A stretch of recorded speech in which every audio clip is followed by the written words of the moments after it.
Yeah, thank you. I got it.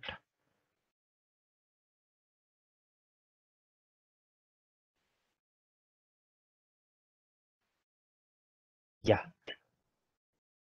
Niranjan, can you, let's start with the session. I guess Niranjan would be giving a brief Yeah, on yeah, the sure, LF. sure. Can you make it in the presentation mode, Suresh? Yeah, okay.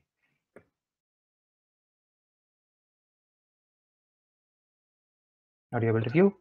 Yeah, yeah. So good morning, everyone. I'm Niranjan here, leading the homage activities in Samsung Bangalore, and I'm accompanied by my team members here, Suresh and Sanchit.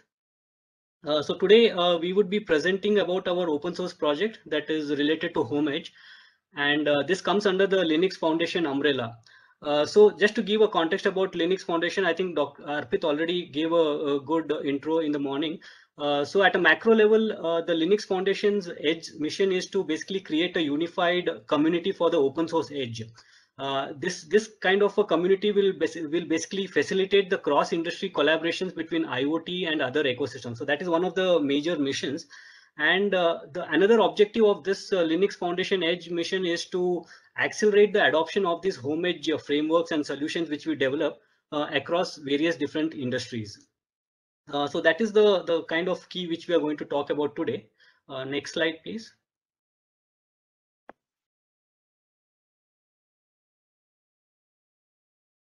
Suresh, next slide. Oh, okay. Just, I think the just. slide is not changing. Oh, Looks like. oh, okay, okay, okay.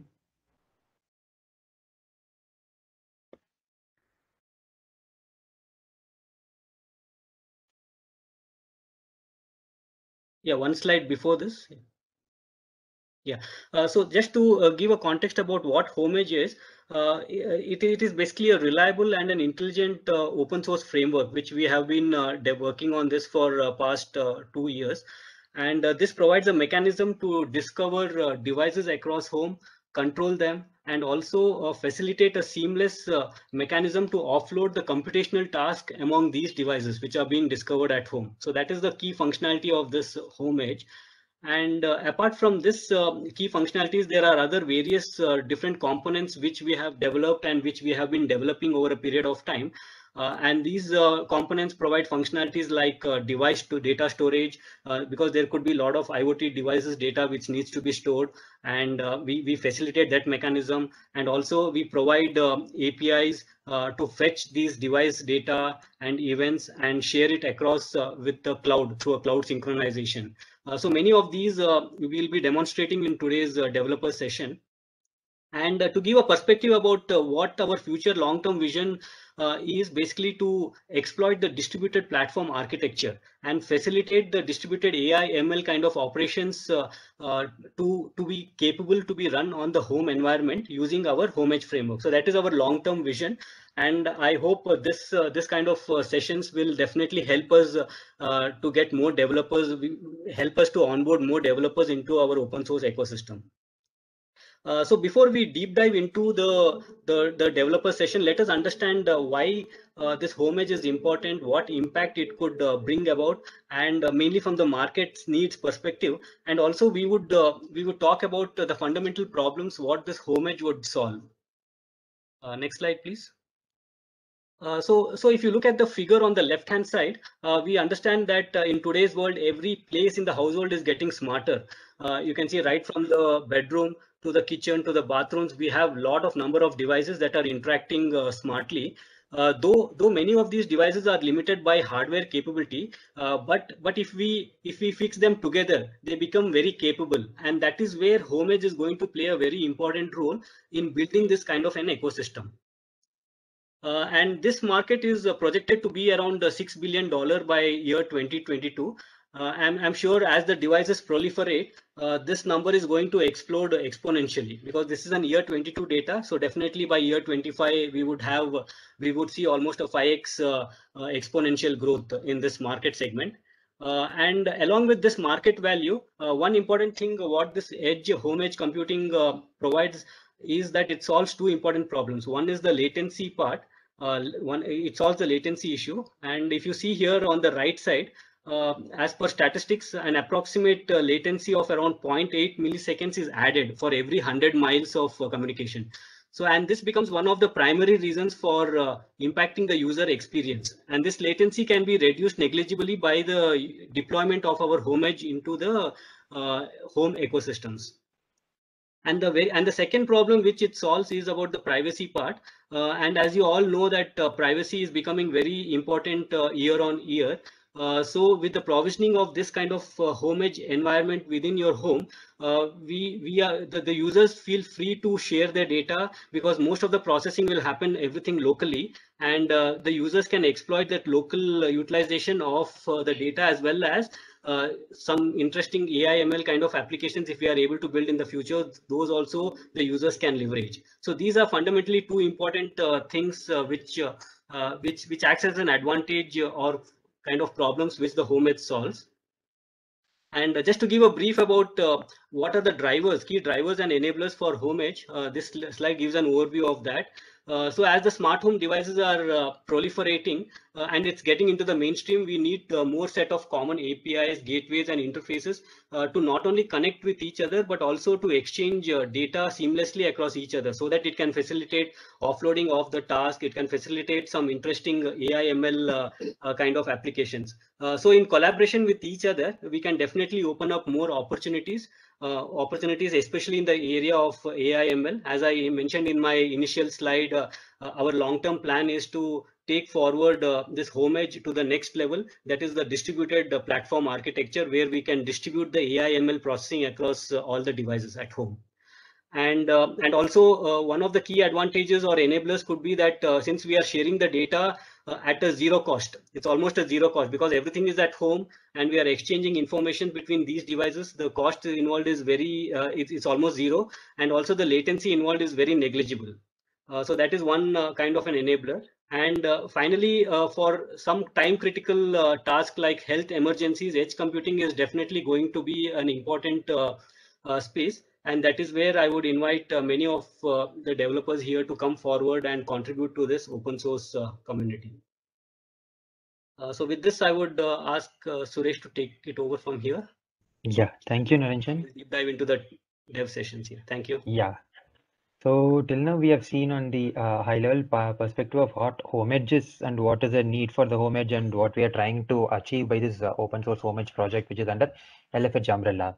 So now to get you more deeper into the technical details of the home edge, now I'll walk you through these few of the slides, and at the end of the slides we'll have a developer session, like a demo session, wherein we'll see how a use case can be demonstrated. So the things which will be covered over here is the scope, the technical requirements of the home edge project, a high level summary, then a architectural diagram of how the home edge platform or the framework looks like, and the major components and what each components are, a definition of these components corresponding to the code base. So what is the home edge scope? What is the project scope of LF-Edge home edge project? Basically to define the use cases, architecture, and technical requirements. Before just going into these details, if we see, there are a lot amount of edge computing and edge related work happening on the industrial side, on the say the smart city side and stuff. But the home edge side, on the smart home side, the edge computing is starting to proliferate, and we are one of the only project under LF-Edge umbrella, which is specifically catering to home edge side.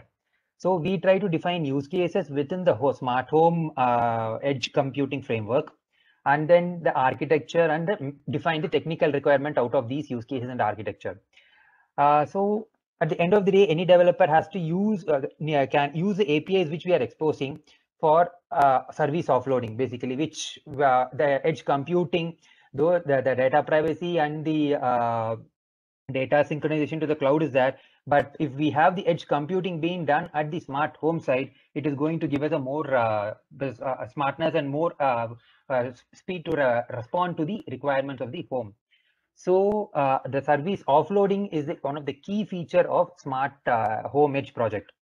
Then we try to upstream the core features back to the LF-Edge open source project with other collaborating with other projects, like which we have already done with EdgeX. We have collaborated for our data storage feature module. So we want to collaborate, and in open source, it is always like you collaborate and you work together rather than just it is not a one man's show. It is a collaboration which works upon in open source.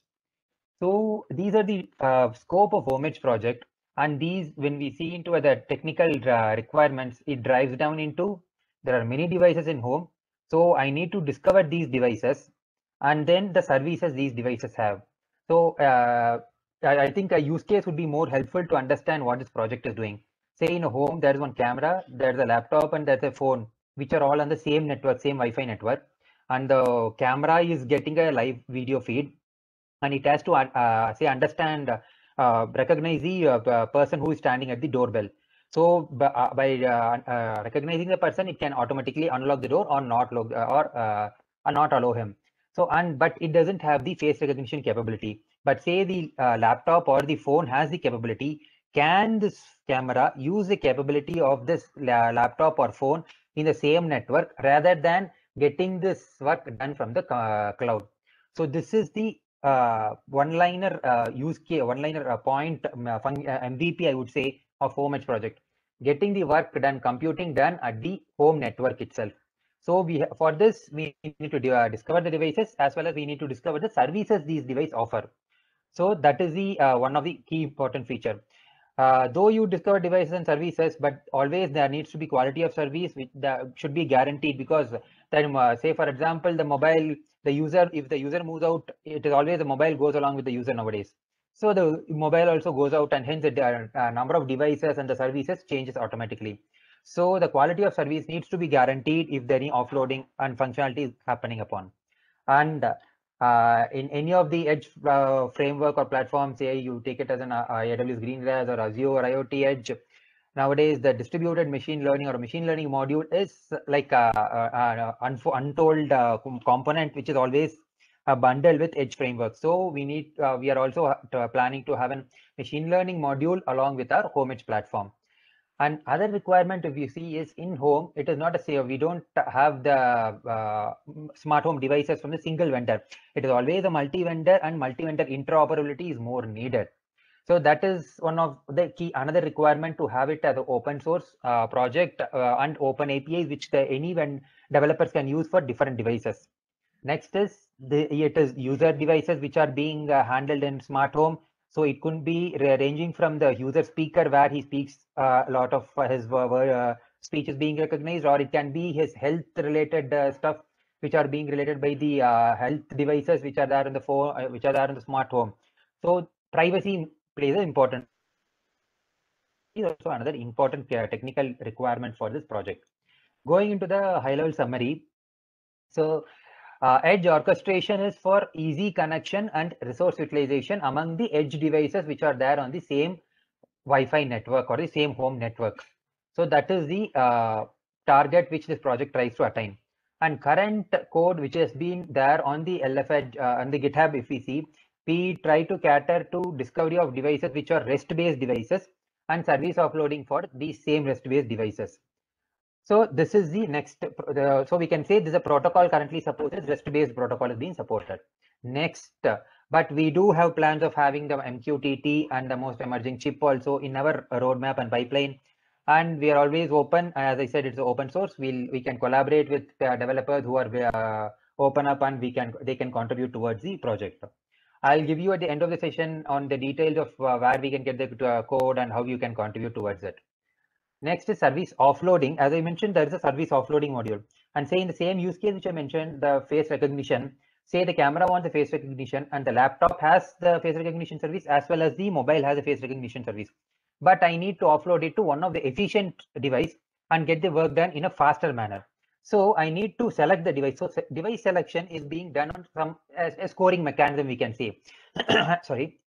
And this scoring mechanism is calculated based on some of the key parameters which we are taking into consideration, the CPU, memory, network, and the context of these devices. So all these data are being taken from each device and a score is calculated, and the device which has the highest score will win over, and then the service offloading happens to it. At this point, I do understand this is more of a static scoring mechanism, but we are also again working on making this score more dynamic. And we have also presented some of the papers on how the score can be made into more dynamic in some of the conferences. So we'll be working on this on the coming roadmap. Next is I think this feature would be more of a, we had two requirements, I could say, for this feature: the multi-edge communication for multi-NAT. One is in one of the conferences which we had participated previously, we had a VOC from the users saying the devices in different NATs to be discovered, and needs to be the devices needs to be able to discover the devices in other in subnats also. And another I could say is, I could relate it to the COVID situation now. So from the children to the elder ones, everyone is on to their laptops and phones and stuff. And so in the same home, we have now multiple devices, multiple smart consumer electronic devices, and to the personal laptops and phones. And we also move on having subnats or sub routers from the main NAT. So it has become a issue like, how can I discover my other devices which are there on the subnet? So for this reason, we have the multi-edge communication. The data storage, as I told, it is a single point of data repository. And for this, we have collaborated with EdgeX Foundry of LFH. And it's a single place where the camera is going to have a very limited amount of memory. So it cannot store all the data into it. So we can identify one of the devices in the same home network, which has a higher data capability, and all the data can be stored to this device. And a developer, and this can be synced to the cloud using the cloud synchronization module. And then he can have his own use cases, business use cases, which can be drawn upon. Else, if the camera has to sync, it will be, say, if it's a Philips camera or a Samsung camera, they'll be syncing it to their own private cloud. But in this use case, the developers can also have their own business cases being developed using the data. Going on to the code details, the initial plan of the code was on Java. Then we moved into Go. Some of the reasons for going into Go is, as we all know, execution time is one of the good things of Go. So Go is always compiled into the machine code and executed directly rather than a bytecode. Memory management, pointers are might seem hard, but always more better and more easier to handle rather than the references. And it has the most simple and orthogonal features. These have made us to go into a Go language and have the whole Go. And most of the projects, open sources, are into Go is more widely adopted. Here I would like to give on the architectural module. So this is a high-level architectural diagram of how our Homage project framework looks upon. Some of the components are already there on place in the GitHub source code. Some are in roadmap and pipeline, which I have also covered over here. So this is to say a complete how the Homage project will look when it is complete. So the edge orchestration is the key module or the key project bread and butter of this whole project. That is device discovery and service discovery, and managing these devices and services. So that is the edge orchestration, and which was released in the first phase in alpha phase. Next is the data storage, which is for the single point of storing the all data which are being received from the different devices, and then synchronizing it to the cloud using the home device control, which is a cloud which tries to provide a cloud interface. And data storage is already there on the open in the GitHub. Cloud interface is one of the module which we are working on in this year and would be released towards the GitHub open source. So we try to provide, we are working on providing a cloud agnostic way of synchronizing the data from the device to the cloud. So basically here it could, this has to also take care of the device twins of the, in say the Azure or so, and then the service management and data management to data synchronization to the cloud. Then machine learning is there in our bucket, but we have not started working on the same, but we are open over here to work with other community members or developers on having a machine learning module also into the place. Samsung has been the seed code contributor towards the Homage project, and currently the edge orchestration or the data storage modules have all been contributed by Samsung. And we have many research centers like Korea, India, Ukraine, who are being working towards the code base. But we are also, as we can have more developers, and we are open to open development and contribution. So these are the major modules which are there in the our code base. So discovery manager, configuration. So online, if I have to say, discovery manager for discovering the devices and services. Also in multi-NAT situation also, where when there are subnats which are there. Then configuration manager is whenever the services are going to be getting updated on the fly dynamically. Say the phone has removed the face recognition module, this has to be updated to all the other devices. So here the main mechanism is broadcast. Each device broadcasts saying, I am the device available in the same network and I have these capabilities. So every device knows the information of all other devices and their capabilities. And all the devices are going to be on the same account. So that's how the the exchange of device details and the services happen. Scoring manager, as I mentioned, for getting the score and finding the best device to offload. Then the orchestration API. This is the main API which is a developer at the end of the day would be using for finding the devices and offloading the services to these devices. Then secure manager, which is for role-based access control of the services. And the storage manager is for the storing of the data along with EdgeX Foundry as a single point, and MNDC. A little more on the storage manager and MNDC I'll be giving in coming slides. So before going into the storage manager and MNDC, how have we gone through all these years and how our releases have happened? I just want to give out here. Till this year, January, we had the plans of always a non-semantic release, but from April, we have started to release a semantic releases, a versioning releases basically. And our main releases happen generally in October. So the first one was Alpha, which had the basic home edge orchestration module and service offloading module being into as a seed code into the GitHub. Then in the Baobab, we extended it to having a secure connection between the devices, the HTTPS and the TLS connection, so that it is always secure. And then in the Coconut release, which we had done last year, the multi-NAT or the NAT discovery module was added, and the local data storage along with EdgeX Foundry was added. Next, from this April, we started to we are planning to release the code every once in 2 months with few bug fixes or refactoring or architectural changes or quality fixes and or small updates to the code. So 1.0.0 has been released with few refactoring, like say the moving from glide to GoMod and having a configuration of MNDC stuffs to a YAML format. What is the configuration of MNDC? We'll be seeing in the hands-on session. So that time we'll see what I mean by the configuration, what is the YAML, what I'm talking about here. Then security and testing, we had few Sonar Cloud integrated and we had quality checks, and so we fixed all those devices, all those issues, and also added it as a 1.0.0. And some of the bug fixes which we have found through internal and developer testing. So use case. So this is I think any developer would be more interested towards a use case so that he can see how well he can use the homage module. So this was a use case which was demonstrated in Barcelona. What the use case is, there are two stuffs which are problems which are trying to attach. One is anomaly detection in camera. Next is video format support. So say a camera is getting tampered. So can I find this tampering at the home edge network, home local edge itself, rather than sending the video feed to the cloud and getting the model machine learning model run at the cloud on the video feed and getting the result. So if I run it on the home edge network itself, it will be more faster. So the on the right side, you can see that there's a camera which is having a low end device and which is having the free stream of live stream of data.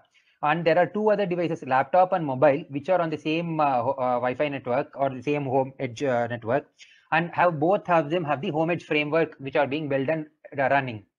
And there is a AI module which is going to find whether the tampering has happened or not. So that is a service which is going to be needed by this camera to find whether there's a tampering or not. So the camera tries to find this service from the other devices, that is the laptop and the mobile, and based upon the best score, it is going to offload it to the device and get the data as it is an anomaly detected or not, classify it as an anomaly or not. So, and over this process, we had even taken care of the device service quality of service by, say, if the laptop goes down during the process of offloading, or if the response from the laptop takes a lot of time, all these are also taken into consideration. So once the classification happens in one of the devices, so the services, the actual service of tampering is going to be the A model which is going to run, but our homage is going to find which device has a service and which is most best to run this service. Once this response is got from the AI module, it can go as a video alert, or every home has a speaker, so it can go also as a home alert. So the other use case over here is video format not supported. Nowadays, we see that many of the kids want, or even ourselves, we want to watch most of the videos on the TV rather than on our mobile phones. So here, say some format which is not going to be supported by the by the TV, but but there are other devices, say the laptop on the same network, which has the capability to convert it into the format code. It has a codec which can convert into the format which the TV understands. Then it could be more better for me to send the data to this TV to this laptop, get it converted to the format which the TV understands, and play it on the TV. Instead, if this was not available, what the TV would be doing is it might nowadays everything is smart TV, so it'll connect it to the cloud, get the data into the format which it understands, convert it, and then play the video. So this was also another feature or the use case which we had demonstrated in the event, and this event had happened in Barcelona, IoT Solution World Congress, LFH booth on October 29th and 30th. So this is on the what's more. So here, as I mentioned previously, that I would be mentioning more on the MNDC and data storage. I just want to spend just two more minutes on this before we dive into the demo session. And I think most of the people over here would be interested in the demo rather than on the slide talks. So MNDC. Here, the main problem is there's a main NAT A which is connected to the main ISP, and NAT B which is connected to the NAT A. So there is a transport layer limitation that if a device is there in NAT A, the main NAT, it cannot discover the device which is there in NAT B, that is the host B, the device B. The reason is always from host A, when it tries to connect to NAT A, to say if it wants to find device B, it pings to NAT A. NAT A doesn't find it in its immediate successor, in its immediate umbrella.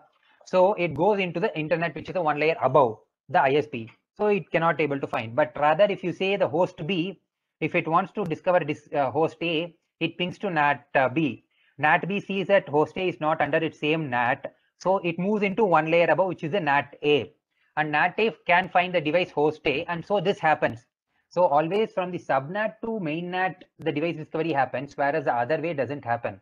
But in home network, if we want to efficiently have the device or discover all the devices and service offloading, this problem has to be handled. And for this purpose, we run a virtual server, a VPN server, in one of the devices which is connected to the main NAT, assigns virtual IPs to all other devices, and all the communications henceforth happens to this virtual IP. That's how which has been this problem has been resolved. Next, going into the data storage module. So we have camera, we have speakers, we have a number of the sensors, say a motion sensor, and a number of devices with very low computing capability as well as the memory capability. And most of these devices, they have is the OEMs, they have sync the data to their own clouds, as most of these devices are smart devices. But if we can sync it to the local device and the developer can build some use cases upon these data, he would be more open, and that's how the open source will help build use cases and make it into a production level project or a framework. So that's the need of the data storage which we have done. I just want to say how we can contribute and report vulnerabilities. Edge orchestration, you can see on the LFH homepage about the HomeEdge project, and also we can go into the GitHub. So how do you collaborate? How do you find us? What are the activities going on? Every month we have TSC calls, which is a technical steering committee call, which happens on every Tuesday, 6:30 a.m. PST. That is a Pacific time, and so people can join for that. And then we have the monthly.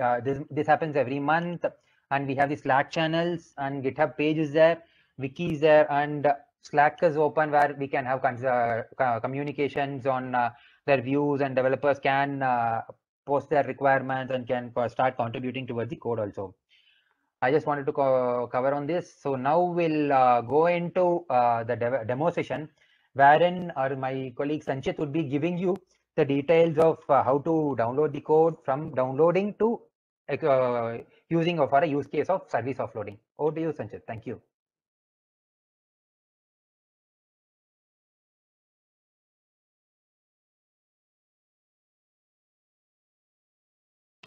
Hello. Yeah, hi everyone. I am Sanchit. So I'll be sharing my screen and explaining how the code can be built, how how to do all the steps to build the code, how to offload processes, and how to store data using our data storage module. So I've made a friendly documentation, so this can be referred by everybody. And whatever I'm trying to demonstrate can also be found in the demo links. So this is the pre-recorded videos have also been there, so that if anybody wants to check at a later point of time, anyone can. So essentially, to install Homest, we can directly we can see the GitHub link of the Homest project. It is lfh/homest orchestration go. So all the code that is being contributed is present on this GitHub page. So essentially, only there are two requirements to run to build and run the code. One is installing Docker. So Docker CE version 17.9 or above is recommended, and the other thing is installing Golang. So once you have both of the two things, the setup is complete and you're ready to go. So I have completed the setup on my system, and so I think the setup is the basic part. I'll try to show the features. So I'll try to download the source code from source and then try to build the system. We will be so this is one of the machines. I've also connected to another machine. So the other machine is I've connected to two machines. Both the machines are in the same NAT. I've done this to demonstrate how two machines can offload processes among each other and how data can be stored and shared. Also, I'll be explaining how the MLDC setup can be made and how it is very easy, and all other steps remain same in case once the MLDC setup is ready. So we'll start with downloading the source code. So I already kept the source code downloaded, but for the sake of the demo, I'll redo all the steps. So once we clone our source code, we are all set to go. We can open this project folder. So all the steps, as I said, have been mentioned. So the first step is cloning and sourcing the source code. The second step is directly building. So we can run and build the code. So to build the code, you need to go into the folder and open a terminal. From that terminal, you just need to do /build.sh. So this process will take about 3 minutes to build. It also depends on the system you're building on. If it's a fast system, it might take about 2 minutes only. If it's a slow system, it can go up to 5 minutes. So meanwhile, I'll also repeat the same step on the other system.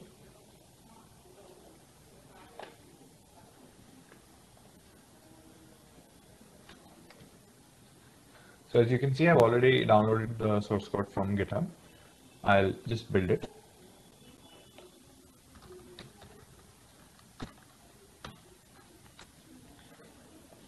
So now in both the systems, the code is building. So I'll take this time to explain the structure of the code on GitHub. This will take about 3 minutes to build.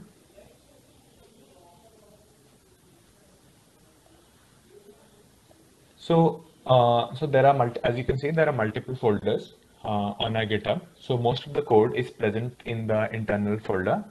There are other folders like the API folder. So the API folder essentially explains how the API is, how to interact with the API. Then the other important folder, one of the important folders is the config folder that we'll be needing. So config folder has configs for data storage and MLDC. So I'll be when I'll be giving the data source demo, I'll be explaining how to interact with the configs, how to modify the configs. I'll also be trying to explain that how these configs can be able from using these configs, how are we able to set up define endpoints, how we'll be able to interact with our system, how to configure devices. So I'll be explaining that in the data storage demo. The MNDC config essentially is a plain YAML file that just contains one IP and one port. So this corresponds to the IP wherever the MNDC server is running.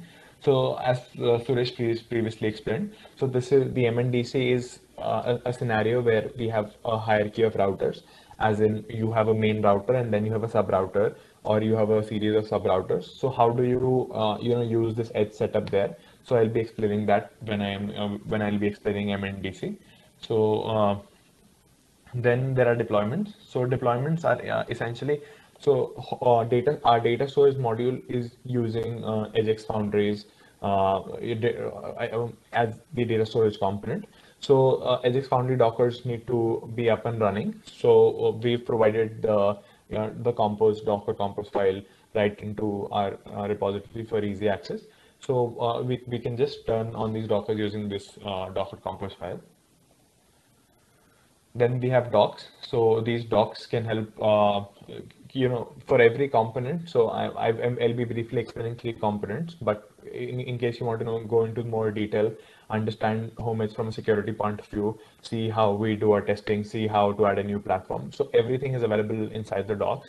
You can just open any doc file, and opening the doc file will get you ready. So all commands, all the explanation of the system, all configs are available there.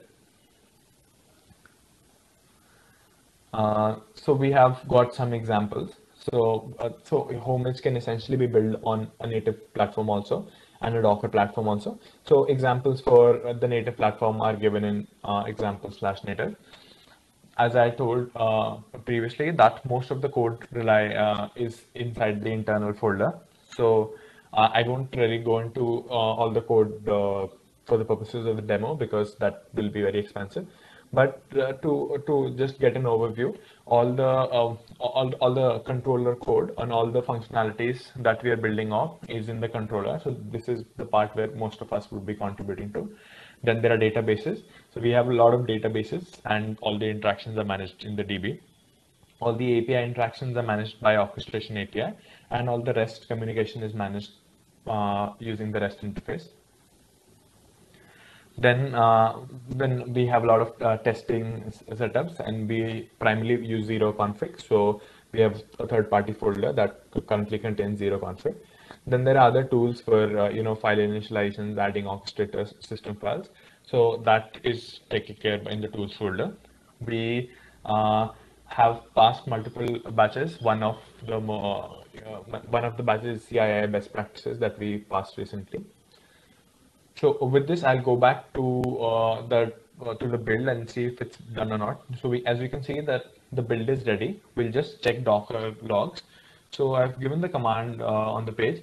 It's sudo docker logs edge orchestration -f.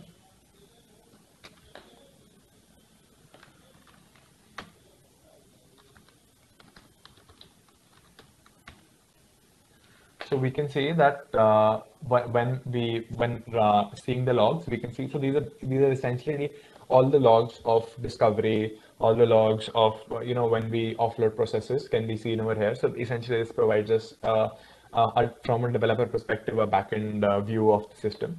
So we can see that 2 systems have been discovered. So one system's IP is 29253 and the other system's IP is 29179. So we'll just check the IP of our current system.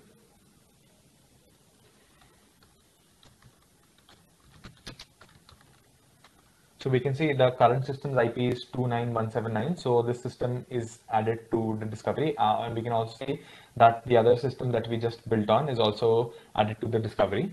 So we'll just check its IP also.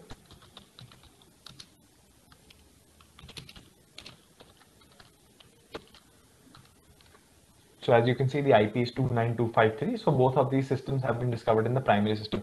So essentially, in case if we had tens of systems inside the under the router running edge orchestration, home edge orchestration, all these systems would have been discovered. So this shows how like as soon as the the Docker gets deployed, as soon as the build is done, all the systems in the network are automatically discovered. So that is all what edge orchestration takes care of, and no changes need to be done there. So now we'll quickly go and try to execute, offload services from one system to another. Before that, I'll just open the logs of this system also so that we can understand it better.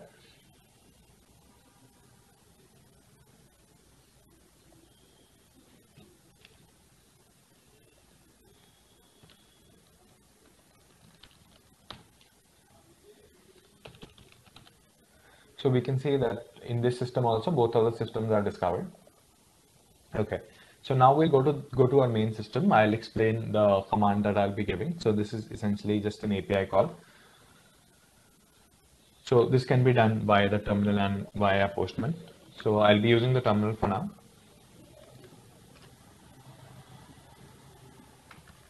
Also, I'll be trying to explain the command. So essentially, this is a curl post request, and we are posting it to localhost 5061. So that is the request service port that we'll be using. So we are hitting the orchestration/services API. So this API is responsible for all service offloading. And the service we want to trigger is the Hello World service. So this is a basic Docker Hello World service that we'll be trying to trigger. Along with the service, we have to pass the command so that the other system is capable to run that. So the execution command has been passed as docker run -v /var/run//run rw hello world. So as you can see that essentially this command is one single command on a system where all these words are separated by spaces. But when passing this, as usually in other systems also, we separate them by commas, every single word, and keep them in order. And this will be executed as a single command on the other system. And we also define a callback URI on port 888. So that is a notification. So that is for receiving notifications. And you can see there's a flag called self-selection flag that is turned false for the purpose of this demo, because we want to make sure that the request reaches the other system. I will also try to remove this flag and show how our scoring manager handles in cases where there has to be an auction run to understand which machine is the best machine. So as you can see, as soon as I run this command, there is no error, and the other machine, that is 29253, has been selected. I'll just show you the logs of the other system also. So as you can see that in the other system, the Hello World container has run. So so it says hello from Docker. So this is the basic container to demonstrate this. So you can see that the service ID is 1. So essentially this is the first request that is being sent. So the service ID was given 1. And so the requester was 29179. That was the other system we requested from. And this was the command that it ran. So we can see that we were easily able to offload a service by just using a curl request from one system to another. So we force the system to run it on the other system by giving a self-selection flag. So let us run the same command once again without the flag and explain how the scoring manager comes into play. So I've removed the self-selection flag and I'm running the command. So now as you can see, it's saying error none. Now it's running on 29253. So it's running on 29253. We'll just check the logs of our system and see that what has happened. So we can see that in these logs, we can see that there has been a score competition among two systems, that is 253 and 179. And 179 had a score of 6. And 253 had a score of 11, and so the 253 machine that was recognized as the more powerful machine was selected. We'll just go and check the logs of that machine. So if we see in that machine, so earlier we had the Docker had run. So this time again the Docker has run. The service ID is 2 this time, and because this was recognized as the more powerful machine, the container image ran into this machine again. So this essentially is decided by score. We saw how score plays an important part here, and the discovery continues. So this using the same mechanism, now we can see that you can run any service placed with that is available on the Docker Hub and can get it running into the most powerful machine using our scoring mechanism and discovery. So this is a simple walkthrough of how to offload services into other systems. Now we can discover other aspects of our system. So another aspect of the system is how to store data into Homage. So to understand this, we must understand the basic concept of what we mean by storing data and how devices register themselves. From that perspective, we have to discuss what are YAML and TOML files and how to go about them. So essentially, we can say that we have a folder called configs. So as I already explained, there was a data storage folder. Inside this folder, we have two folders called configuration.toml and then data storage service device.yaml. So opening this toml file, we can see that all endpoints of wherever you want to host the EJX service are displayed here. So we can see that localhost is where we will be displaying the service. So for the purpose of this demo, I'll be demonstrating it in a single machine. But in case you want to, you can use as many machines as possible. You can, put in the actual IPs of your system, and putting actual IPs of the system, other systems will be able to store data on that system.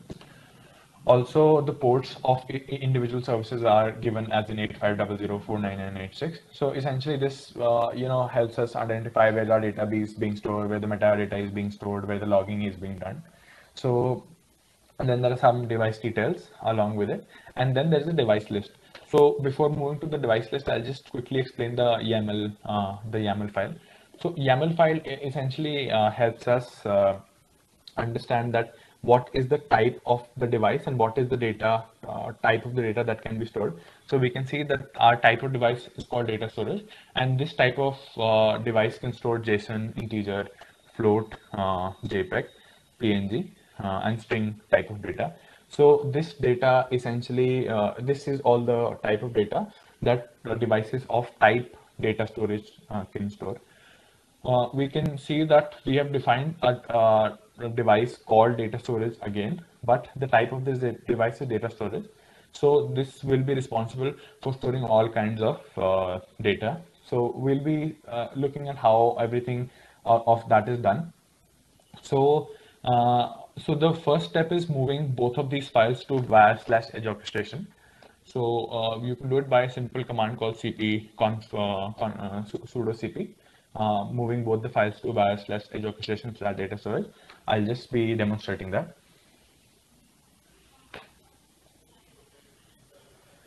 So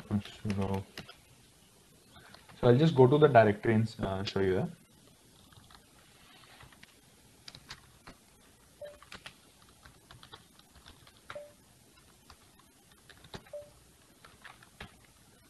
So while doing an ls on the directory, we can see both the files are already present.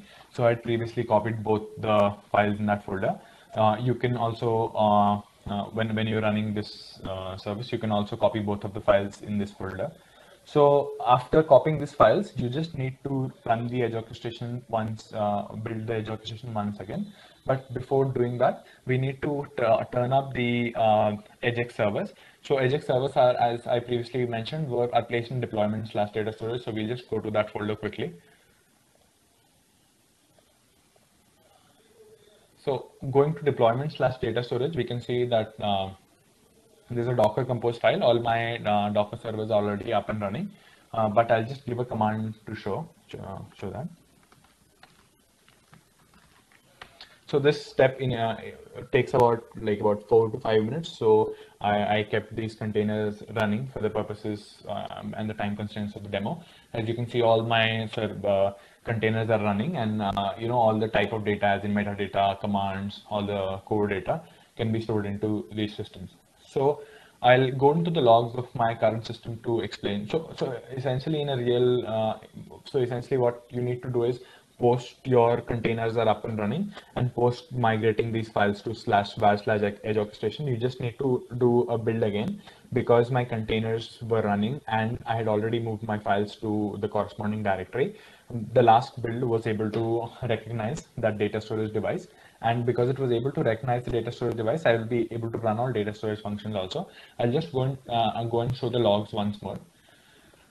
So initially, when I had built that device, we can see that there were some routes being added. So these routes demonstrate.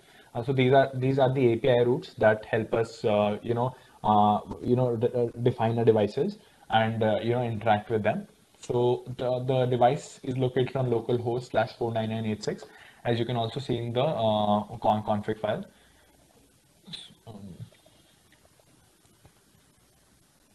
So in the TOML file, we can see the port for this device was given as 49986. So that is being displayed in the logs. That 49986 is the port on localhost to interact with this device. So now we'll quickly try to save some data and quickly try to fetch some data from the device. So saving data is very simple. So I'll just explain this curl command.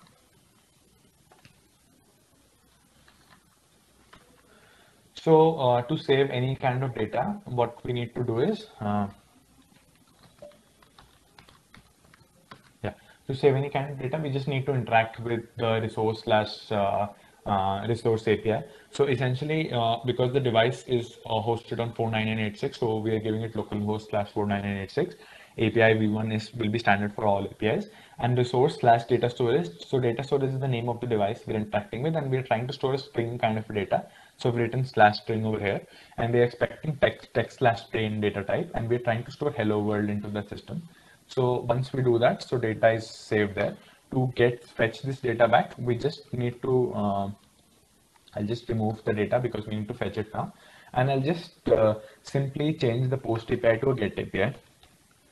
So by simply changing this post API to get API, we'll be able to fetch the data. We can see that the hello world data is there. We can also store other data instances for demonstration, as in we can store A, and then maybe we can store B.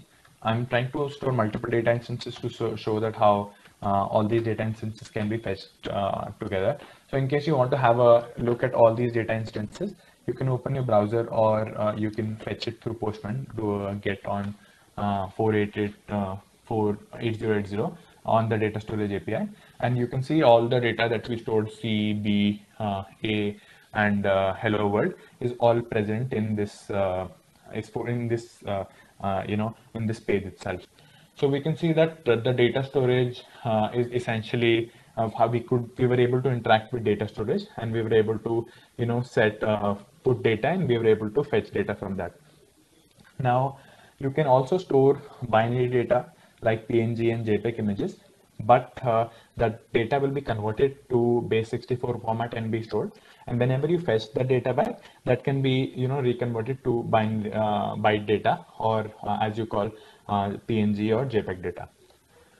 So from demonstration purposes, so I had these two demos. I'll be just explaining a walkthrough of how to set up the MNDC in case anybody wants to do that. So the only difference is, as we gave a build command, we just need to write MNDC server on one of the systems in the mainnet, and we just need to write MNDC clients on all other systems, and we'll be up and running. The only configuration we'll need to edit is the configuration that I already showed to you. So that configuration is present in the config/MNDC folder. So this is the client config, and you just need to write the IP of this system where you ran the MNDC server. So once the MNDC server is running, you can just change the IP in all the MNDC clients and just make them up and running. And once these are up and running, so and of course you have to move them to the var/edge orchestration/MNDC folder. So this you have to do for all services, as in we did this for data storage, we moved to var/edge orchestration/data storage. Now because it's MNDC, we moved it to /MNDC, and once we have copied it, we can just build it, and then all other services like data storage and service offloading will be available to you without any other modification. So it will be acting like a system that is on the same NAT. So I think so all this documentation, and in case you want to go through the videos again, all these videos are present on this. You can go to tinyurl/homeedgedev. We can share that on chat also. So by this you can set up a home edge on your own and try a walkthrough on your own also. Thank you.